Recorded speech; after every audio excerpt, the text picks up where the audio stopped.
Hi അസ്സാം വലൈക്കും welcome back. അപ്പോൾ ഞാനിതിൽ മുരിങ്ങാക്കായ വെച്ചിട്ട് നമുക്ക് പെട്ടെന്ന് തന്നെ ഉണ്ടാക്കാൻ പറ്റിയ അടിപൊളി തേങ്ങ അരച്ചിട്ടുള്ള കറിയുടെ റെസിപ്പിയാണ് കാണിക്കാൻ പോകുന്നത്.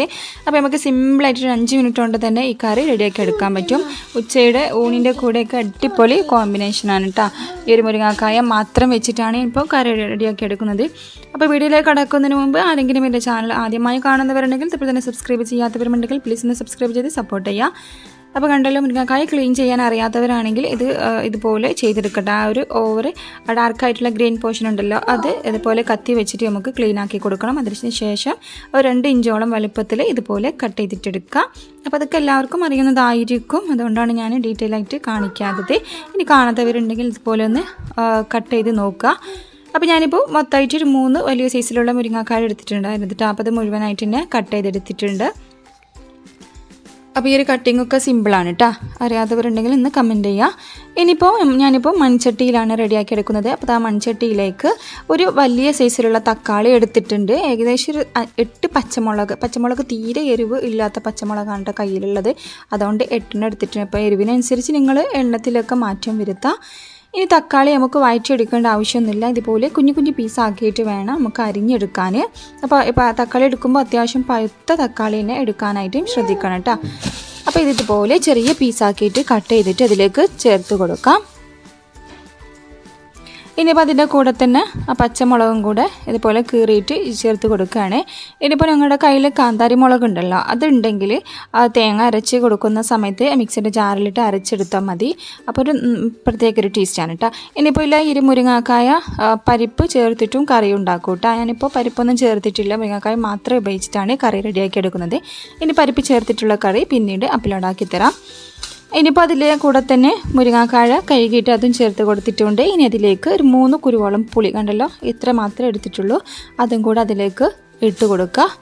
ഇനി അതിൻ്റെ കൂടെ തന്നെ അതിലേക്ക് ആവശ്യത്തിനുള്ള ഉപ്പും ചേർത്ത് കൊടുത്തിട്ടുണ്ട്. ഇനി 1/2 ടീസ്പൂൺ മഞ്ഞൾപ്പൊടിയും കൂടെ ചേർത്ത് കൊടുക്കാം. ഇനി ഇതിലേക്ക് കുറച്ച് വെള്ളം കൂടെ ഒഴിച്ച് കൊടുത്തിട്ട് നമുക്ക് വേവിക്കാനായിട്ട് വെക്കാം. അപ്പോൾ മുരിങ്ങാക്കായക്ക് അധികം വേവൊന്നും ഉണ്ടാവില്ല. ഒരു 5 മിനിറ്റോ 10 മിനിറ്റൊക്കെ വേവിക്കുമ്പോഴേക്കും മുരിങ്ങാക്കായ നന്നായിട്ട് വെന്ത് കിട്ടും. അപ്പോൾ കുറച്ച് വെള്ളം മാത്രം ഒഴിച്ച് കൊടുത്താൽ മതി. ഇനി നമുക്കത് അടച്ച് വെച്ച് കൊടുത്ത് വേവിച്ചെടുക്കാം. അപ്പോൾ മുരിങ്ങാക്കായ അവിടെ വേവുന്ന സമയം കൊണ്ട് നമുക്ക് അതിലേക്ക് വേണ്ടിയിട്ടുള്ള അരപ്പ് റെഡിയാക്കി എടുക്കണം. അപ്പോൾ ഞാനിപ്പോൾ ഒരു മിക്സിയുടെ ജാറിലേക്ക് തേങ്ങ ചേർത്ത് കൊടുക്കുകയാണ്. ഞാനിപ്പോൾ ഒരു വലിയ സൈസിലുള്ള തേങ്ങയുടെ ഒരു മുറി മുഴുവനായിട്ട് തന്നെ എടുത്തിട്ടുണ്ട് കേട്ടോ. ഒരു തേങ്ങയുടെ പകുതി ഭാഗം മുഴുവനായിട്ട് തന്നെ എടുത്തിട്ടുണ്ട്. അത് ചിരകുന്നതിൻ്റെ ഇടയിൽ എന്താ പറയുക, ഇങ്ങനെ പോരുമല്ലോ, അടർന്ന് പോരുമല്ലോ. അപ്പോൾ ആ സമയത്ത് ബാക്കിയുള്ളത് കത്തി വെച്ചിട്ട് ചെത്തി കൊടുത്തതാണ്. അപ്പോൾ അത് മിക്സിയുടെ ജാറിലേക്ക് ചേർത്ത് കൊടുത്തിട്ടുണ്ട്. ഇനി അതിൻ്റെ കൂടെ തന്നെ ഒരു 3 ചെറിയ ഉള്ളി, അപ്പോൾ അത് ആ ചെറിയ ഉള്ളി ഇട്ടെടുത്തിട്ടുണ്ട്. 3 ചെറിയ ഉള്ളി മതി, കൂടി പോവണ്ട. ഇനി അതിൻ്റെ കൂടെ തന്നെ 3 അല്ലി വെളുത്തുള്ളി. ഇനിയിപ്പോൾ വലിയ സൈസിലുള്ള വെളുത്തുള്ളി ആണെങ്കിൽ 1 or 2 ഒക്കെ എടുത്താൽ മതി കേട്ടോ. ഞാനിപ്പോൾ ചെറിയതായതുകൊണ്ട് 3 എടുത്തിട്ടുണ്ട്. ഇനിയിപ്പോൾ അതിലേക്ക് ഒരു 1/4 ടീസ്പൂൺ ചെറിയ ജീരകം, ക്യുമിൻ സീഡ്, അതും കൂടെ ചേർത്ത് കൊടുക്കാം. ഇനി അതിലേക്ക് കുറച്ച് വെള്ളം കൂടെ ഒഴിച്ച് കൊടുത്തിട്ട് നല്ല ഫൈനായിട്ട് തന്നെ അരച്ചെടുക്കാം. അപ്പോൾ വെള്ളം കൂടി പോവാതെ ശ്രദ്ധിക്കാം. വെള്ളം കൂടി പോയിട്ടുണ്ടെങ്കിൽ നമുക്ക് നല്ല ഫൈനായിട്ട് തന്നെ അരച്ചെടുക്കാൻ പറ്റില്ല കേട്ടോ. തീരെ തരികളില്ലാതെ നല്ലതുപോലെ തന്നെ അരച്ചെടുക്കണം. അപ്പോൾ അതിവിടെ അരച്ചെടുത്തിട്ടുണ്ട്. ഇനി അതൊക്കെ റെഡിയാക്കി വന്നപ്പോഴേക്കും നമ്മൾ മുരിങ്ങാക്കായ നന്നായിട്ട് തന്നെ വെന്തിട്ടുണ്ട് കേട്ടോ. ഞാൻ പറഞ്ഞല്ലോ, മുരിങ്ങാക്കായ പെട്ടെന്ന് തന്നെ വേവും. അധികം മൂക്കാത്ത മുരിങ്ങാക്കായ എടുക്കാനായിട്ട് ശ്രദ്ധിക്കുക. അപ്പോൾ അതിൻ്റെ കറക്റ്റായിട്ട് അതിൻ്റെ ഒരു ടേസ്റ്റ് ഉണ്ടാവുക. ഇനി ഇതുപോലെ നമുക്ക് എടുത്തൊന്ന് പ്രസ് ചെയ്ത് നോക്കുന്ന സമയത്ത് ഉണ്ടല്ലോ നമുക്ക് മനസ്സിലാവും വെന്തിട്ടുണ്ടാകുന്നത്. അപ്പോൾ അത് നല്ലതുപോലെ തന്നെ വെന്തിട്ടുണ്ട്. ഇനിയിപ്പോൾ ഇതിലേക്ക് അരച്ച് വെച്ചിട്ടുള്ള തേങ്ങയുടെ മിക്സ് ചേർത്ത് കൊടുക്കുകയാണ്. അപ്പോൾ ഇതാ തേങ്ങ അതിലേക്ക് ഒഴിച്ച് കൊടുത്തിട്ടുണ്ട്. ഇനി മിക്സിയുടെ ജാറിലേക്ക് കുറച്ച് വെള്ളം കൂടെ ഒഴിച്ചിട്ട് അതും കൂടെ അതിലേക്ക് ഒഴിച്ച് കൊടുക്കാം. അപ്പോൾ നിങ്ങൾക്ക് എത്ര ഗ്രേവി വേണോ അതിനനുസരിച്ച് വെള്ളം കൂട്ടി കൊടുക്കുക കേട്ടോ.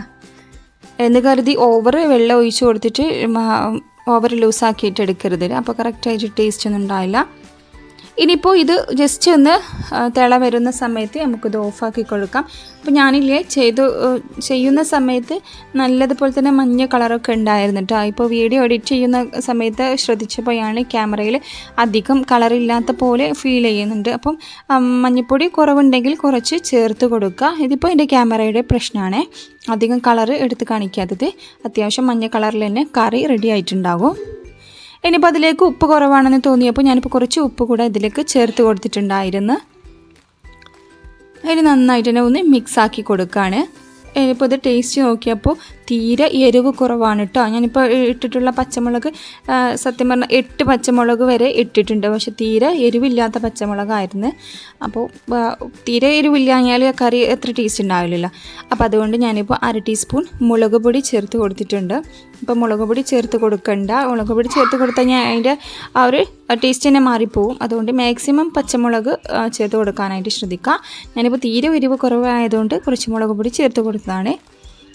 ഇനിയിപ്പോൾ ഇത് ഓവർ തിളപ്പിച്ചെടുക്കരുത്. ജസ്റ്റ് ഒന്ന് കുമിളകൾ വരുന്ന സമയത്ത് നമുക്കിതിൻ്റെ ഫ്ലെയിം ഓഫാക്കി കൊടുക്കണം. ഓവർ തിളപ്പിച്ചെടുക്കാൻ പാടില്ല.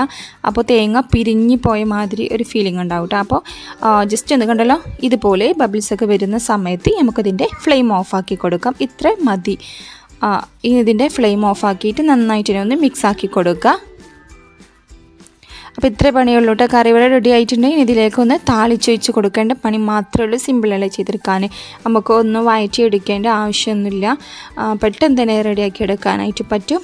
അപ്പോൾ ഇതാ ഒരു പാൻ ചൂടായി വരുന്ന സമയത്ത് അതിലേക്ക് ഒരു 3 ടേബിൾ സ്പൂൺ വെളിച്ചെണ്ണ ഒഴിച്ച് കൊടുത്തിട്ടുണ്ടായിരുന്നു. ഇനി വെളിച്ചെണ്ണ നന്നായിട്ട് ചൂടായി വരുന്ന സമയത്ത് അതിലേക്ക് 1 ടീസ്പൂൺ കടുക് ചേർത്ത് കൊടുത്തിട്ടുണ്ട്. ഇനി കടുക് നന്നായിട്ട് പൊട്ടി വരുന്ന സമയത്ത് നമുക്കതിലേക്ക് 2 തണ്ട് കറിവേപ്പില ചേർത്ത് കൊടുക്കാം.